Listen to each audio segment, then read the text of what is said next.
I think if you didn't know Gary Lincoff yourself, you had an image of this kind of odd character. He almost reminded me of a duck sometimes. He would tell these amazing stories, and he'd make you laugh. Pretty soon you were all cackling like ducks.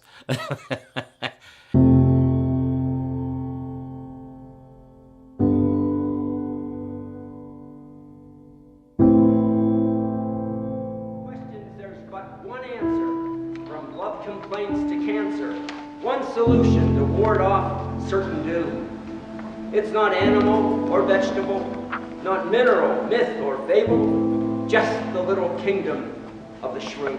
Yes, the shroom's the solution, from deadly sin to absolution, for everything you've ever wanted done. For diet, a no-brainer. For gluttony, a trainer. A way to have it all while having fun. I've got shrooms to keep you healthy, and some to make you wealthy. And some in a beauty cream for your face. I've got mushrooms for your dreaming, and some to get you beaming out to distant galaxies in space. I've got truffles for the ladies, guaranteed to drive you crazy. And cordyceps for you guys, for both stamina and size.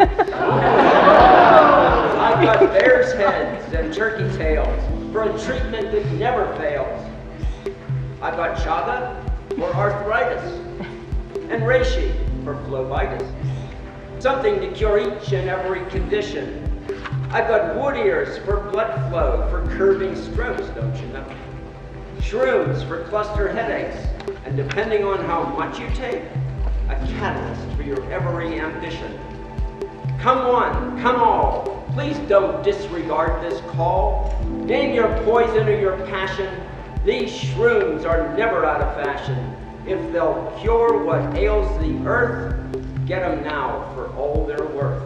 Now's the time to live forever in the present tense, and never, never follow any sacred cow. Be here in body and in spirit. Be the life as you would live it. Begin anew, begin again, and be here now. We started going to the Telluride Festival about 40 years ago, actually. All the time, Gary was kind of the Pied Piper, I guess, of this festival. Gary turned thousands of people on to nature. He made mycology accessible to so many people. He opened multiple generations of people's eyes to mycology. And mycology is particularly interesting because, I mean, some mushrooms are really showy, but in general, it's not. And I think that what Gary did is he was able to share the discovery of the divine in these humble organisms. Gary had real star power. People were really drawn to him.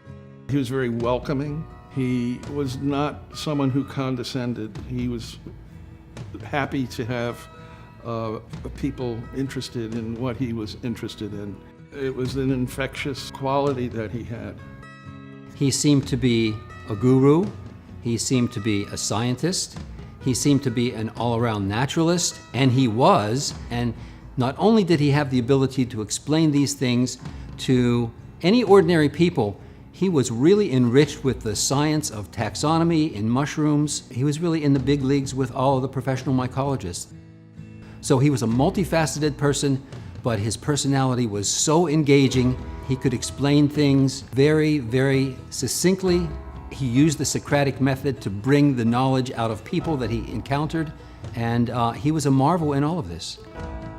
And at the same time, he'd mix science and humor. He had this borscht belt delivery that was consistently hilarious. He would give information about mycology in these joke increments. It was a fantastic way to learn from him. He had a lot to tell us about not only mushrooms for identification and nomenclature and understanding how they fit into the biological world, all of which he was interested in, but he also thought about it as a philosopher. He turned over all the meanings of what it was to be a hunter-gatherer in this modern world. And he'd bring it to kind of try to help us understand where we were in the world and where, philosophically, what it was we were doing, not just having fun, which we were, not just gathering for our table, which we were doing, but really exploring this world. He was himself fascinated with fungi. I mean, he literally went out every day when he could to look at mushrooms. And it wasn't just looking at them. He would collect them, he would bring them home, he would try to identify them. Going on a foray with Gary was, first of all, a lot of fun. You didn't get very far because he admired and he cared about every single little thing, every little vomity looking stick. You'd go 100 yards and it would take 2 hours. I swear. Gary would find these minuscule little things. Every tiny little brown mushroom, he'd stop, he'd look at, he'd admire, he'd swoon over.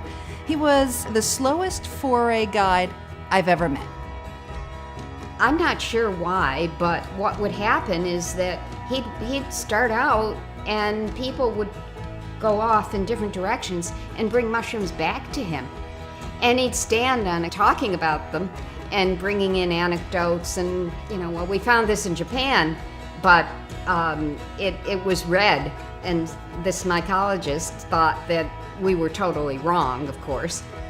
He would always bring in some kind of story that would enchant everybody, and they'd stand around with this little brown mushroom of no particular description or interest.